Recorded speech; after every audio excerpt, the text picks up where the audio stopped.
Hello my dear friends, welcome back to my channel. ഇന്ന് നമ്മൾ എടുക്കാൻ പോകുന്നത് 6th സ്റ്റാൻഡേർഡ് ഇംഗ്ലീഷിലെ പാർട്ട് 1ലുള്ള ലാസ്റ്റ് ചാപ്റ്റർ ആയ The Book of Nature എന്നുള്ള ഭാഗമാണ്. Letters from a father to his daughter is a collection of letters written by Jawaharlal Nehru to his 12-year-old daughter Indira in the summer of 1928. At that time, Nehru was in Allahabad and Indira was in Mussoorie. Nehru used to write letters from time to time to Indira. The Book of Nature is one of those letters. പ്രകൃതിയുടെ പുസ്തകം. ഒരു അച്ഛൻ തൻ്റെ മകൾക്ക് അയച്ച കത്തുകൾ. കത്തുകളുടെ ഒരു ശേഖരമാണ്. തൻ്റെ 12 വയസ്സുകാരിയായ മകൾ ഇന്ദിരയ്ക്ക് അച്ഛൻ ജവഹർലാൽ നെഹ്റു അയച്ചതാണ് ഈ കത്തുകൾ. ജവഹർലാൽ നെഹ്റു ആ കാലത്ത് അലഹബാദിലും ഇന്ദിര മുസോറിയിലുമായിരുന്നു. തൻ്റെ മകൾക്ക് കത്തുകൾ എഴുതുന്നത് അച്ഛൻ്റെ പതിവു ശീലങ്ങളിലൊന്നായിരുന്നു. പ്രകൃതിയുടെ പുസ്തകം അത്തരത്തിലുള്ള കത്തുകളിൽ ഒന്നാണ്. അപ്പോൾ ഡിയർ ചിൽഡ്രൻ, നമുക്ക് ആദ്യത്തെ പാരഗ്രാഫ് വായിക്കാം. When you and I are together, you often ask me questions about many things. നീയും ഞാനും ഒരുമിച്ചാകുമ്പോൾ പലപ്പോഴും നീ ഒരുപാട് ക്വസ്റ്റ്യൻസ് ചോദിക്കുമായിരുന്നു. എബൌട്ട് മെനി തിങ്സ്, പല കാര്യങ്ങളെക്കുറിച്ചും. And I try to answer them, ഞാൻ അവയ്ക്കെല്ലാം ഉത്തരം നൽകാൻ ശ്രമിക്കാറുമുണ്ട്. Now that you are at Mussoorie and I am in Allahabad, ഇപ്പോൾ നീ മുസൂരിയിലും ഞാൻ അലഹബാദിലുമാണ്. We cannot have these talks, നമുക്കിങ്ങനെ സംസാരിക്കാൻ സാധിക്കില്ല. I am therefore going to write to you from time to time short accounts of the story of our earth. അതുകൊണ്ട് തന്നെ നമ്മുടെ ഭൂമിയുടെ കഥയെക്കുറിച്ചുള്ള ചെറിയ ചെറിയ വിവരണങ്ങൾ ഇടയ്ക്കിടെ ഞാൻ നിനക്ക് എഴുതുവാൻ പോകുകയാണ്. I am afraid I can only tell you very little in these letters of mine. Nehru പറയുകയാണ്, കത്തുകളിലൂടെ നിന്നോട് വളരെ കുറച്ച് കാര്യങ്ങൾ മാത്രമേ പറഞ്ഞറിയിക്കാൻ സാധിക്കുകയുള്ളെന്ന് എനിക്കറിയാം. But that little I hope will interest you. പക്ഷേ അത് കുറച്ചാണെങ്കിൽ പോലും അത് നിന്നിൽ താല്പര്യം ഉണർത്തുമെന്ന് ഞാൻ പ്രതീക്ഷിക്കുന്നു. And make you think of the world as a whole and of other peoples in it as our brothers and sisters. ഈ ഒരു വലിയ ലോകത്തെക്കുറിച്ചും ഇവിടെ നമ്മുടെ സഹോദരി സഹോദരന്മാരായി ജീവിക്കുന്ന മറ്റു മനുഷ്യരെ കുറിച്ചുമൊക്കെ ചിന്തിക്കാൻ നിന്നെ അത് പ്രേരിപ്പിക്കുമെന്ന് ഞാൻ പ്രതീക്ഷിക്കുകയാണ്. വെൻ യു ഗ്രോ അപ്പ്, നീ വളർന്ന് വലുതാകുമ്പോൾ, you will read about the story of the earth, നീ ഭൂമിയെ കുറിച്ചിട്ടുള്ള സ്റ്റോറിയൊക്കെ വായിക്കും. And her peoples in fat books, ആ ഭൂമിയിലുള്ള ആളുകളെ കുറിച്ചുമൊക്കെ വലിയ വലിയ ഗ്രന്ഥങ്ങളിലൊക്കെ നീ വായിക്കും. You will find it more interesting than any other story or novel that you may have read. നീ വായിച്ച കഥകളെക്കാളും നോവലുകളെക്കാളും ഒക്കെ രസകരമാണ് അതെന്ന് അപ്പോൾ നിനക്ക് മനസ്സിലാകും. You read history in books, പുസ്തകങ്ങളിൽ നിന്ന് നിനക്ക് ചരിത്രം വായിക്കാം. But in old times when men did not exist surely no books could have been written. എന്നാൽ മനുഷ്യരൊന്നും ഇല്ലാതിരുന്ന ആ ഒരു ഓൾഡ് ഏജിൽ, ആദ്യ കാലഘട്ടത്തിൽ പുസ്തകങ്ങളൊന്നും എഴുതപ്പെട്ടിരുന്നില്ല എന്ന് നമുക്കൊക്കെ ഉറപ്പുള്ള കാര്യമാണല്ലോ. How then can we find out what happened then? അപ്പോൾ എന്താണ് സംഭവിച്ചതെന്ന് നമുക്ക് എങ്ങനെയാണ് അറിയാൻ കഴിയുക? We cannot nearly sit down and imagine everything. നമുക്ക് കുറേ കാലം ഇങ്ങനെ ഒന്നും അറിയാതെ ഇരിക്കാൻ കഴിയില്ലല്ലേ. അപ്പോൾ നമ്മൾ എന്താ ചെയ്യുക? ഇമാജിൻ എവറിത്തിങ്, നമ്മളെല്ലാം ഇങ്ങനെ ഇമാജിൻ ചെയ്യും അല്ലേ, സങ്കല്പിക്കും. This would be very interesting, അത് വളരെ രസകരമായിട്ടുള്ളൊരു കാര്യമാണ്. For we could imagine anything we wanted to and would thus make up the most beautiful fairy tales. നമുക്കറിയേണ്ടതിനെ കുറിച്ചെല്ലാം നമ്മൾ ഭാവനയിൽ കാണുന്നതും അതുവഴി ഏറ്റവും മനോഹരമായ യക്ഷിക്കഥകൾ മെനഞ്ഞെടുക്കുക എന്നതൊക്കെ വളരെ രസകരമായ കാര്യങ്ങളാണ്. But this need not be true as it would not be based on any facts that we had seen. ഇതൊക്കെ ഒരു സങ്കല്പം എന്നുള്ള കാരണത്താൽ തന്നെ അവയെല്ലാം തന്നെ ശരിയായി കൊള്ളണമെന്നില്ല. But although we have no books written in those far off days, fortunately we have some things which tell us a great deal as well, almost as a book would. പക്ഷേ അന്നത്തെ കാലഘട്ടത്തിൽ പുസ്തകങ്ങളൊന്നും എഴുതപ്പെട്ടിരുന്നില്ല എങ്കിലും പുസ്തകങ്ങൾ പറഞ്ഞു തരുന്നത് പോലെ തന്നെ പലതിനെക്കുറിച്ചും ഏറെ കാര്യങ്ങൾ വിശദീകരിച്ച് തരുവാൻ കഴിവുള്ള ചില കാര്യങ്ങൾ ഭാഗ്യവശാൽ നമുക്ക് ചുറ്റുമുണ്ട്. We have rocks and mountains, നമുക്ക് മുന്നിൽ പാറകളുണ്ട്, പർവ്വതങ്ങളുണ്ട്. ആൻഡ് സീസ് ആൻഡ് സ്റ്റാർസ്, സമുദ്രങ്ങളുണ്ട്, നക്ഷത്രങ്ങളുണ്ട്. ആൻഡ് റിവേഴ്സ് ആൻഡ് ഡെസേർട്സ്, അരുവികളുണ്ട്, മരുഭൂമികളുണ്ട്. And fossils of old animals, പുരാതന കാലത്തെ ജീവികളുടെ ഫോസിലുകളുണ്ട്. These and other like things are our books, ഇതുപോലുള്ള കാര്യങ്ങളുമൊക്കെയാണ് നമ്മുടെ books for the earth's early story. നമ്മുടെ ഭൂമിയുടെ പഴയ കാലഘട്ടത്തിലുള്ള കാര്യങ്ങൾ അറിയാൻ നമുക്ക് ചുറ്റുമുള്ളത് ഈ മൗണ്ടെയിനും റോക്സും സീസും സ്റ്റാർസും ഒക്കെയാണ് ഉള്ളത്.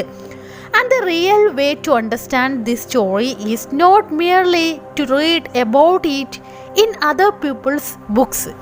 ഭൂമിയുടെ യഥാർത്ഥ സ്റ്റോറി മനസ്സിലാകണമെങ്കിൽ നമ്മൾ മറ്റുള്ളവരെ എഴുതിയ ബുക്സ് നോക്കുകയല്ല വേണ്ടത്, but to go to the great book of nature itself. മറിച്ച് പ്രകൃതിയാകുന്ന പുസ്തകം തന്നെ വായിക്കുകയാണ് ഇവയെക്കുറിച്ച് അറിയാനുള്ള യഥാർത്ഥ വഴി. അതായത് നമ്മൾ ബുക്കിലൂടെ എല്ലാ നേച്ചറിനെ മനസ്സിലാക്കേണ്ടത് പുറത്തൊക്കെ ഇറങ്ങി സ്വന്തമായിട്ട് നമ്മൾ തന്നെ എല്ലാം കണ്ട് മനസ്സിലാക്കണം എന്നാണ് നെഹ്റു ഇവിടെ ഉദ്ദേശിക്കുന്നത്.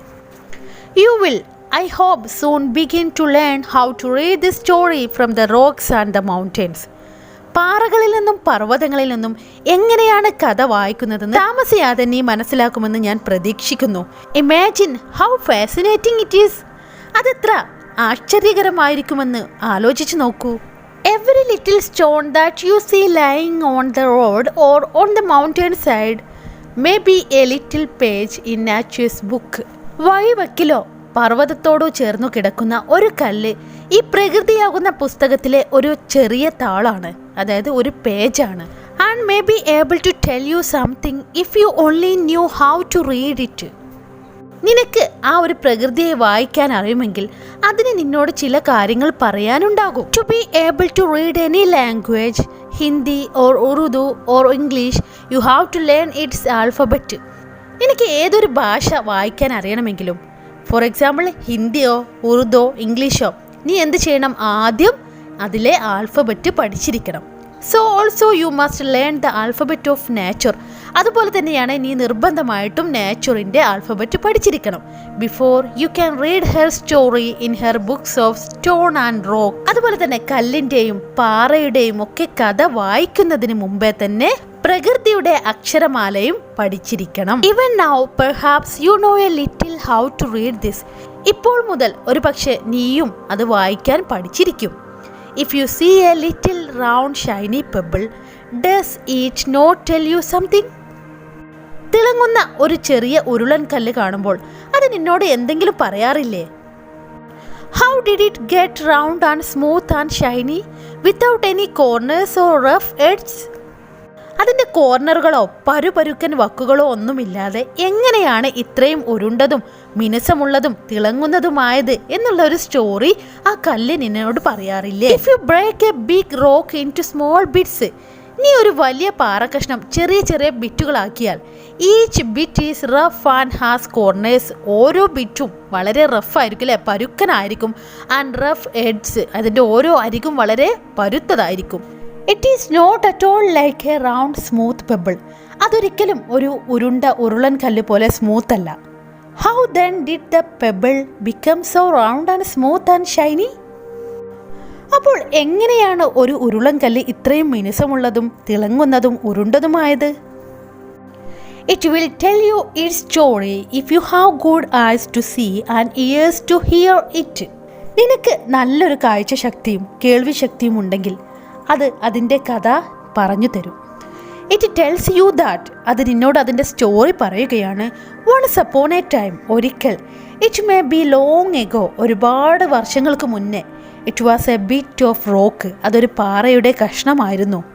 Just like the bit you may break from a big rock or stone with plenty of edges and corners. ആ ഒരു പാറക്കഷ്ണം പോലെ you may break from a big rock, നീ ആ വലിയ പാറയിൽ നിന്ന് പൊട്ടിച്ച, ഓർ സ്റ്റോൺ അല്ലെങ്കിൽ ഒരു കല്ല്, with plenty of edges and corners, ഒരുപാട് അരികുകളും കോർണറും ഒക്കെയുള്ള ഒരു കല്ലായിരുന്നു. ഒരു വലിയ പാറക്കഷ്ണത്തിൽ നിന്നും എടുത്ത ഒരു ചെറിയ കല്ലുകളായിരുന്നു.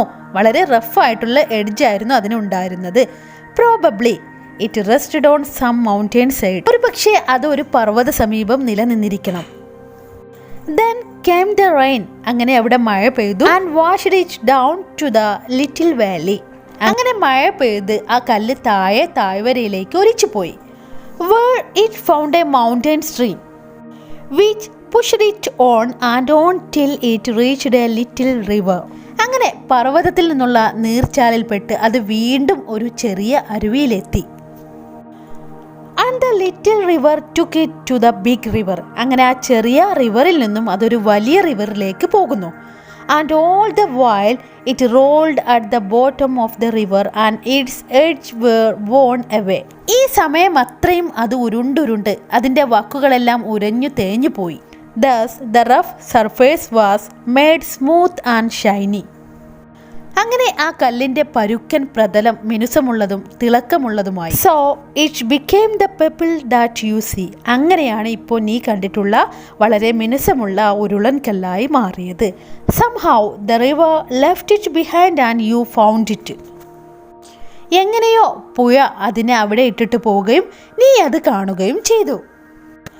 If the river had carried it on, it would have become smaller and smaller till at least it became a grain of sand. ആ റിവർ അതിനെ വീണ്ടും കൊണ്ടുപോയിരുന്നുവെങ്കിൽ വീണ്ടും അത് ചെറുതായി ഒരു മണൽ തരിയായി മാറുമായിരുന്നു. And joined its brothers at the seaside to make a beautiful beach. തൻ്റെ സഹോദരന്മാരോടൊപ്പം ചേർന്ന് മനോഹരമായ കടൽ തീരത്ത് എത്തുമായിരുന്നു ആ മണൽ തരി. Where little children can play and make castles out of the sand. അവിടെയാണല്ലോ കുട്ടികൾ കളിക്കുന്നതും മണൽ കൊണ്ടുള്ള കോട്ടകൾ കെട്ടുന്നതുമൊക്കെ. If a little pebble can tell you so much.